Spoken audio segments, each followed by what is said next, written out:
Good morning students. आज हम कहानी लेखन समझेंगे। कहानी किस प्रकार लिखी जाती है उससे पहले हम गुण विभाजन देख लेते हैं। शीर्षक के लिए जो हेडिंग लिखा जाता है उसके लिए 1 मार्क्स है। कहानी लेखन और विस्तार के लिए 3 मार्क्स और कहानी की सीख के लिए 1 मार्क्स है।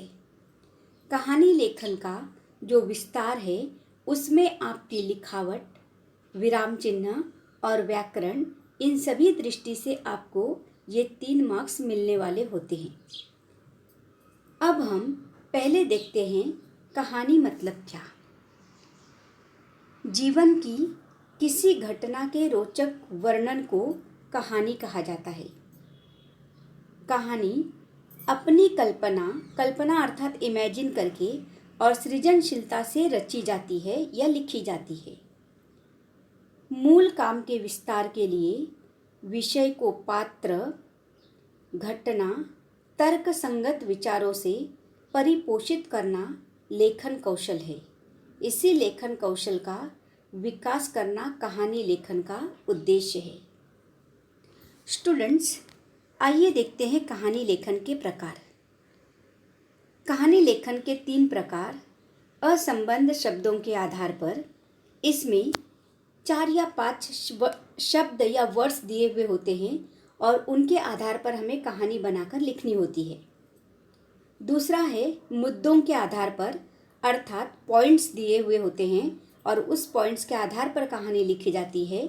और तीसरा प्रकार है सुवचन या कहावतों के आधार पर कहानी लिखी जाती है।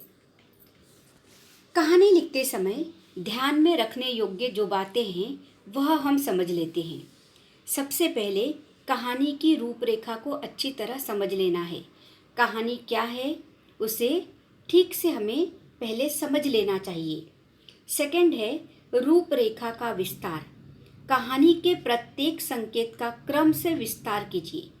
कहानी के स्थान अर्थात जगह, पात्र आदि के नाम दीजिए। जो घटना हो उसका संक्षेप में वर्णन कीजिए। संक्षेप अर्थात शॉर्ट में पात्रों की बातचीत को संवाद के रूप में लिखिए। तीसरा पॉइंट है अन्य बातें। कहानी हमेशा भूतकाल में ही लिखनी चाहिए। पूरी कहानी को 3 से 4 पैराग्राफ में लिखना चाहिए। विराम चिन्हों का उचित प्रयोग करना चाहिए।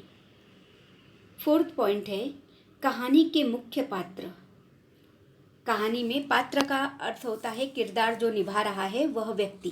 कहानी का जो मुख्य पात्र है, प्रसंग है, जो घटना है या संदेश उस कहानी से जो मिल रहा है या दे रहे हैं, उन्हें ध्यान में रखकर उसे छोटा सा शीर्षक देना चाहिए। सीख। कहानी से मिलने वाली सीख कहानी के अंत में 1-2 वाक्यों में लिख सकते हैं। कहानी की लिखावट स्वच्छ और सुंदर होनी चाहिए। लिखने के बाद पूरी कहानी एक बार पढ़ लेनी चाहिए। कहानी लेखन में निम्न बातों की ओर विशेष ध्यान दें। शीर्षक अर्थात हेडिंग, कहानी के मुद्दों का विस्तार और कहानी से प्राप्त सीख, प्रेरणा या संदेश, ये कहानी लेखन के मुख्य अंग होते हैं। कोई भी कहानी घटना घटने के बाद लिखी जाती है, अतः कहानी हमेशा भूतकाल में ही लिखी जाए। कहानी के संवाद अर्थात डायलॉग्स प्रसंगानुकूल वर्तमान या भविष्य काल में हो सकते हैं। संवाद अवतरण चिन्ह में लिखना अपेक्षित है। लेखन की शब्द सीमा 100 शब्दों तक हो। कहानी के आरंभ में शीर्षक लिखना आवश्यक होता है। शीर्षक कैसा लिखा होना चाहिए तो छोटा, आकर्षक अर्थात अट्रैक्टिव, अर्थपूर्ण और सारगर्भित अर्थात मतलब भरा होना चाहिए। कहानी में कालानुक्रम, घटनाक्रम और प्रवाह होना आवश्यक है। प्रत्येक मुद्दे या शब्द का अपेक्षित विस्तार आवश्यक है। घटनाएं धारा प्रवाह अर्थात एक दूसरे से श्रृंखलाबद्ध होना चाहिए, अर्थात कहानी को तोड़ तोड़ कर नहीं लिखना चाहिए। जिस क्रम से हम कहानी लिख रहे हैं वह हमें पढ़ते समय लिंक है यह पता चलना चाहिए। कहानी के प्रसंगानुसार वातावरण निर्मित होनी चाहिए। उदाहरण, यदि जंगल में कहानी घटती है तो जंगल का रोचक वर्णन, आकर्षक तथा सही वर्णन भी अपेक्षित है।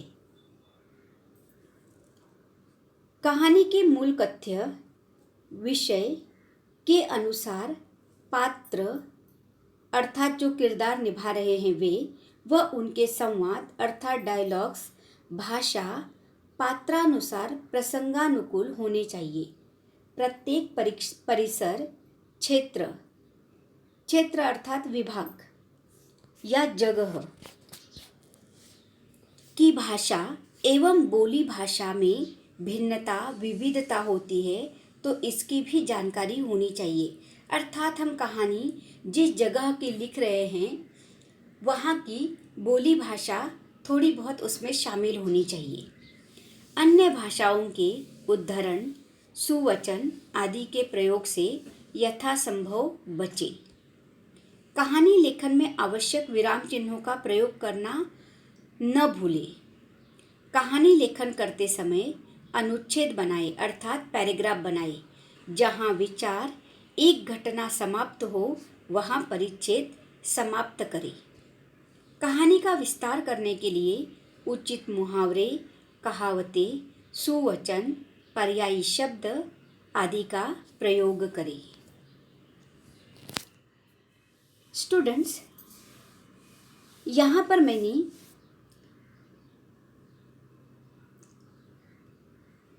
एक कहानी आपको दी है, उसके मुद्दे दिए हुए हैं और उस पर एक कहानी लिखकर भी दी हुई है जिसे आप सुन लीजिए। रूपरेखा है एक विद्यार्थी परीक्षा में असफल, निराश, आत्महत्या करने जंगल में जाना, एक मकड़ी को देखना, पेड़ पर बार बार चढ़ने का यत्न करना, आखिर सफलता मिलना, विद्यार्थी को बोध होना, विद्यार्थी का वापस घर पर लौटना, ध्यान से पढ़ना, सफल होना। आइए देखते हैं कहानी किस तरीके से लिखी है। कहानी का शीर्षक है श्रम ही सफलता का मार्ग, अथवा दूसरा शीर्षक है कोशिश से कामयाबी। दोनों में से आप कोई भी लिख सकते हो। स्टोरी इस प्रकार है। सुरेश नाम का एक विद्यार्थी पढ़ने में बहुत कमज़ोर था। उसके भाई बहन हमेशा अच्छे अंकों से उत्तीर्ण होते थे, पर सुरेश को कम अंक मिलने के कारण शर्मिंदा होना पड़ता था। 9वीं कक्षा में सुरेश एक बार अनुत्तीर्ण हो चुका था। जब दोबारा अनुत्तीर्ण हुआ तो उसे बहुत दुख हुआ। निराशा के कारण उसका दिल टूट गया। उसने सोचा कि अब मैं कौन सा मुंह लेकर घर जाऊं। इस बदनामी को झेलने की अपेक्षा तो मर जाना अच्छा है। सुरेश ने आत्महत्या करने का निश्चय किया। वह अपने गांव के निकट सुनसान जंगल में गया। वहीं एक पेड़ की डाल में फंदा लगाकर मरने का विचार कर ही रहा था कि एकाएक उसकी नज़र एक मकड़ी पर पड़ी। वह पेड़ पर चढ़ने का प्रयत्न कर रही थी, पर बार बार नीचे गिर जाती। फिर भी उसने कोशिश जारी रखी। अंत में वह पेड़ के ऊपर पहुंच गई। मकड़ी की यह सफलता देखकर सुरेश की निराशा गायब हो गई। मकड़ी से उसे पढ़ाई के लिए जी तोड़ मेहनत करने की प्रेरणा मिली।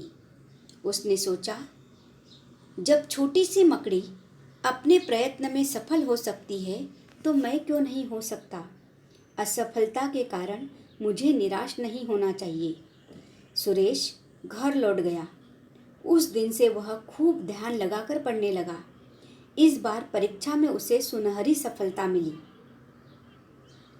कहानी की सीख, मनुष्य को असफलता से निराश नहीं होना चाहिए। मेहनत और लगन से काम करते रहने पर सफलता अवश्य मिलती है। उम्मीद है स्टूडेंट्स आपको कहानी किस प्रकार लिखना है समझ में आ गया होगा।